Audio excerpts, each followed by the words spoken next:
What's up, YouTube? I can't believe how many incredibly beautiful and such different entries that I got for the Koala Challenge that came in from all around the world during September. I'm going to showcase every single one of them in this video, so thank you for making September a great Save the Koala month. We all made a lot of noise and we're going to keep making lots more yet. Koala Gardens is a wildlife sanctuary on private land. Subscribing helps me bring koalas to you, and liking this video helps me bring them to the whole world. I'm lucky enough to live in the koala's backyard with a wild and free colony on the far north coast of New South Wales in Australia. Check out my Patreon options and come over and chat on my public Discord server. You'll find links for these and lots more in the description below. I'm Katrina and I'm passionate about saving koalas. To kick this showcase off though, I'm going to show you the 30 koala fun facts that I released one a day during September.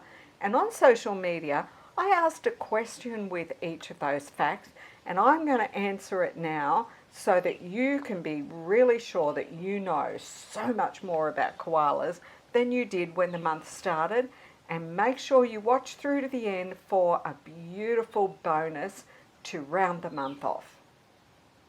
I'm sure you all know this one. Koalas are not bears, they're marsupials. And the one thing that sets marsupials apart from other mammals is that they give birth to tiny fetus-like young that crawl up into a pouch and drink milk rather than being fed by an umbilical cord. There's lots of Indigenous names for the koala because the Indigenous people have many languages across Australia. Burrabi is the koala name that belongs to the area I live in, the area of the Bundjalung Nation.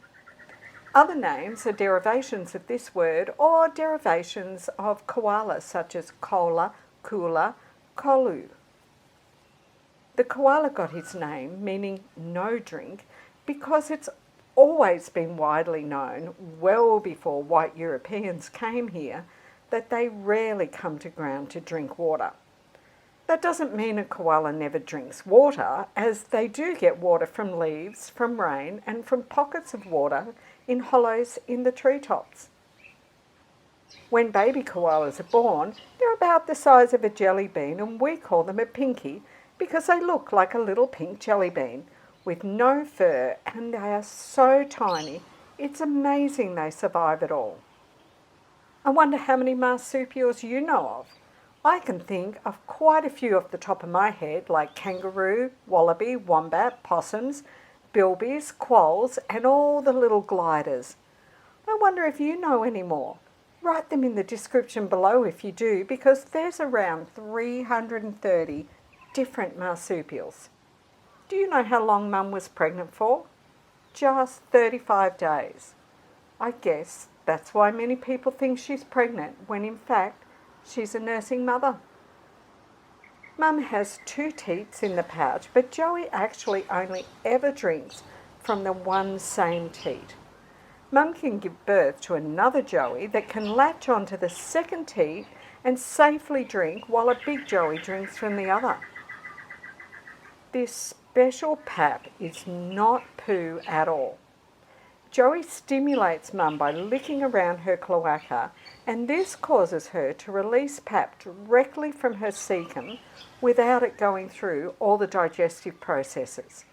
That's really important because pap is a bacterial porridge. How long Joey rides here also depends on how heavy Joey is. You can see Smokey there on Racey's back is pretty heavy.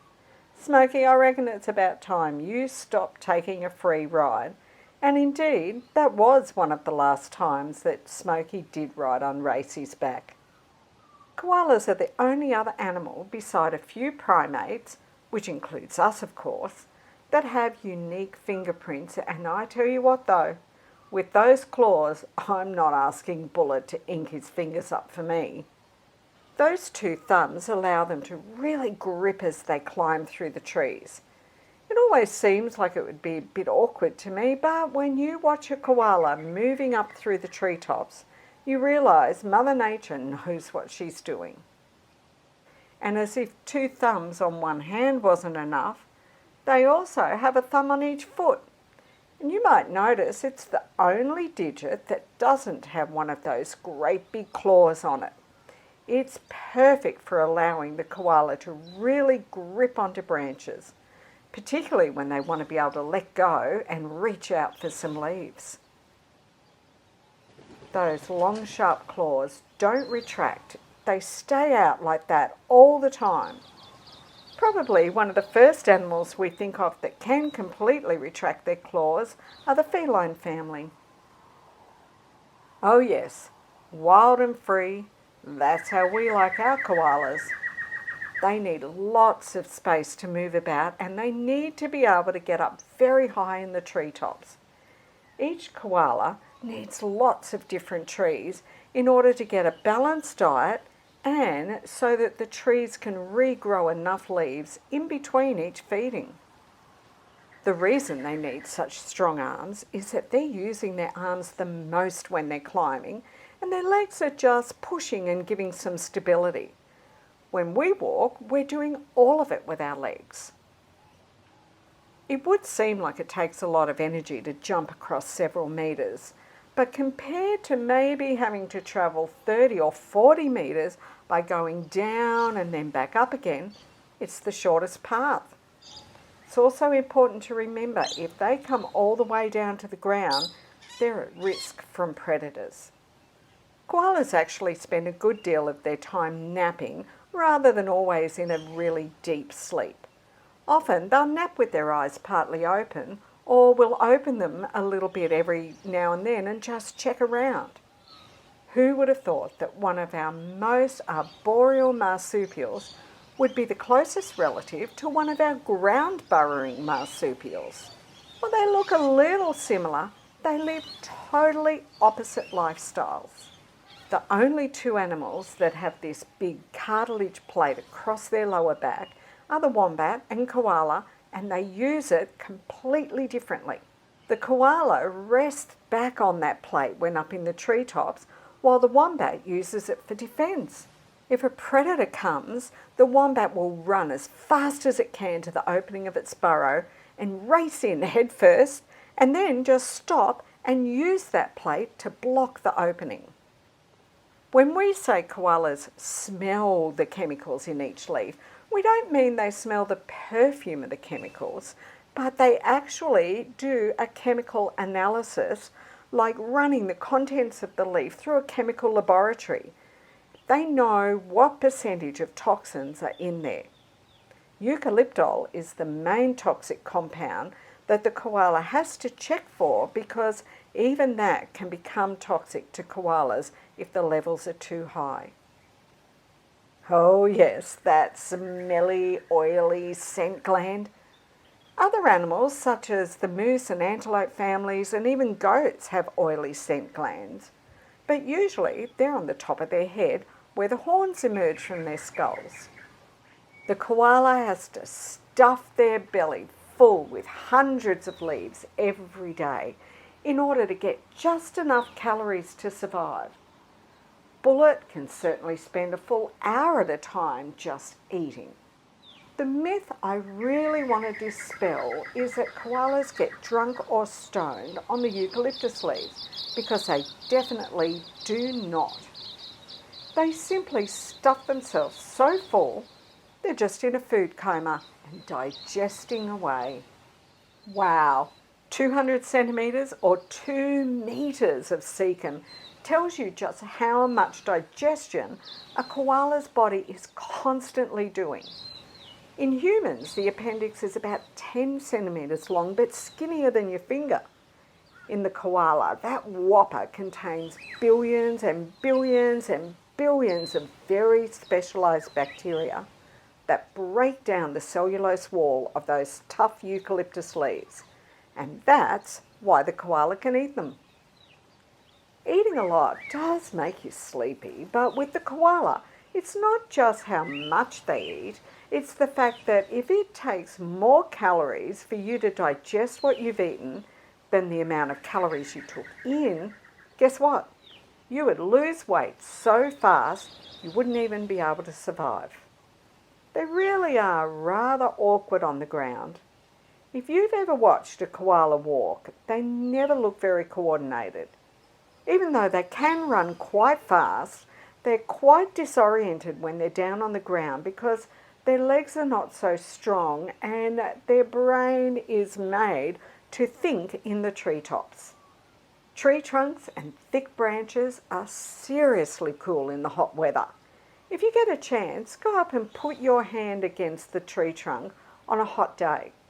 Koalas take advantage of that by laying across the branches or sitting up and hugging the tree to cool down. They can't pant and they don't sweat. It would be dangerous for a koala to do that as they can't afford to lose all of that moisture. So trees really are their best friend. Can you imagine? Just close your eyes for a minute and try to imagine and see in your mind's eye a huge old-growth forest with hundreds of koalas all in one area. How awesome would it be to see something like that? Well, that's how it was here in Australia. Once upon a time, there were huge forests and millions of koalas. What a beautiful place it must have been. And so we have to face up to the fact that our beautiful koalas are now listed as vulnerable to extinction. And they really should be listed even higher and protected more. So how can you help me help koalas even more? I'm doing all I can, but I could use your help. The only answer for koalas is trees, trees, and more trees, because no tree equals no me. And I say not on my watch. Koala Gardens has revegetated around 4,000 koala trees just on one property. So don't wait. Help support so that you can see photos like these for years to come. You can support me through exclusive videos on Patreon, adopting wild koalas, purchasing calendars, the Adventures of the Mist children's books, getting fit at Koalates, and loads of Redbubble merchandise. There's links above and in the description below, so take some time and check it all out. And now it's time to showcase the fantastic challenge entries that came in from all around the world during September. From Augusti, this is Mia Reggie, who she purchased from Bangalore Koalas, and last year she supported Port Stephens Koalas by shipping them 150 felt koalas that they sold at market stalls. What a story! That is inspirational. Anja in Germany did a project with her Year 7 geography class, and they were very passionate about koalas, and while they coloured these pictures I sent them, they discussed tropical rainforests and other forest types in Australia, and looked at maps showing how the forests have changed over the years. They talked about koalas losing their homes and the fires that happened. They learned that koalas are marsupials and not bears, and about other environmental problems of the impact on soil, climate and all wildlife when forests are cleared. And they also learned about recycling and the importance of national parks. What a job you did, Anja. Well done. Anne in Japan likes to make a statement with wearing t-shirts, and there are many koala lovers there, so she wanted to connect koala and environmental conservation with this shirt of Bullet making a perfect statement. This is the first of a collection of stone paintings done by Babs in Germany, and she'll be releasing them out into the wild on her walks with the hopes that maybe a koala lover will find one and adopt a koala or learn more about koalas. How beautiful are they?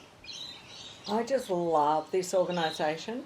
157,000 trees planted, hundreds of volunteers, 60 planting sites, 45 properties, all here in my area, Bangalore Koalas.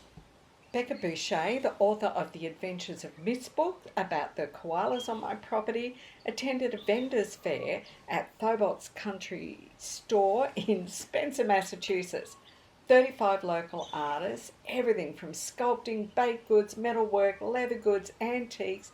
She was the only author and she sold books and spread the word about koalas and conservation.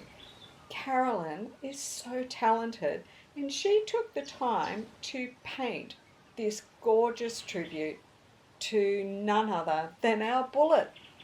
Sean Sack, who follows me on YouTube and Discord, made buckwheat vegan peanut butter and chocolate chip koala cookies. They look delish. The absolutely totally awesome Koala Clancy team planted more than 25,000 trees. Oh, you guys rock. And here's what Linda Lowe has for us. What a treat. My koala artwork is on my person. I have 3 tattoos. They're all koalas. I've had them for several years. This tattoo that you're looking at now came off a tie for a man that I bought at Atlanta Underground over 30 years ago. The tattoo is approximately 28 years old. My next tattoo is taken from a collector's plate that I have of koalas. This tattoo again is approximately 27 to 26 years old from a collector's plate that I've had for years. And my final tattoo is done by an Australian artist, Sharon Moroney, that lives in Australia, of course. She's an artist. This specific koala that I have tattooed is on the cover of 2 different art magazines that she's been published in. She does all kinds of animals that are also endangered species, and she gave me permission to get this tattoo. This tattoo is approximately 2 years old, I believe.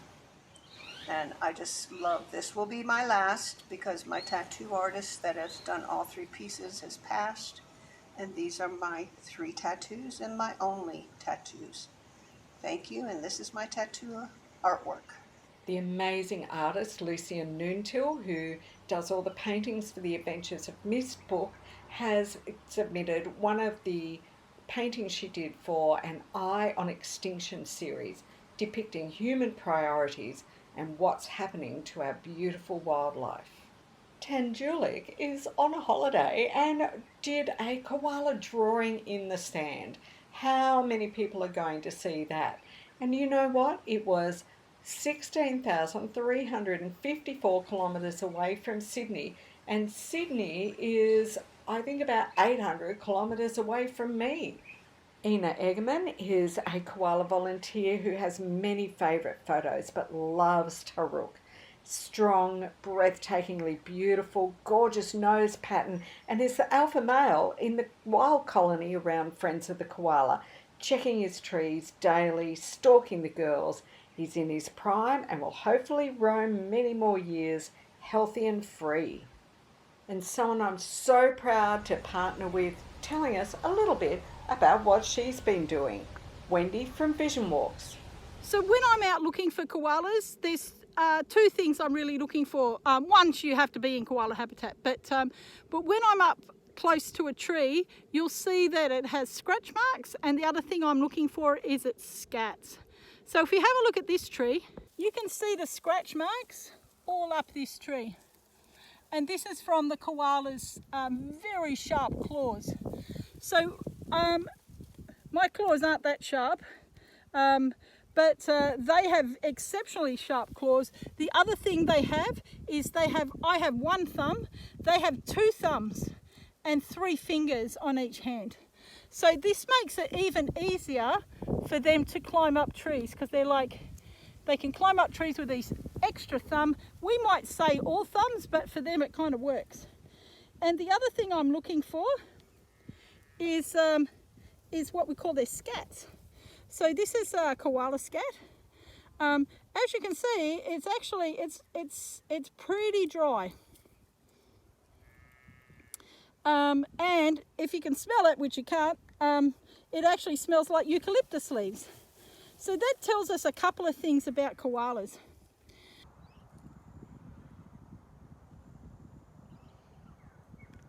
It's actually nice to sit here and watch one eat because quite often they're asleep.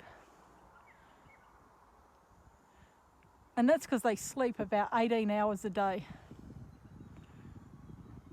And the reason they sleep so much is because they're not really getting a lot of nutritional benefit from what they're eating, which is the eucalyptus leaves.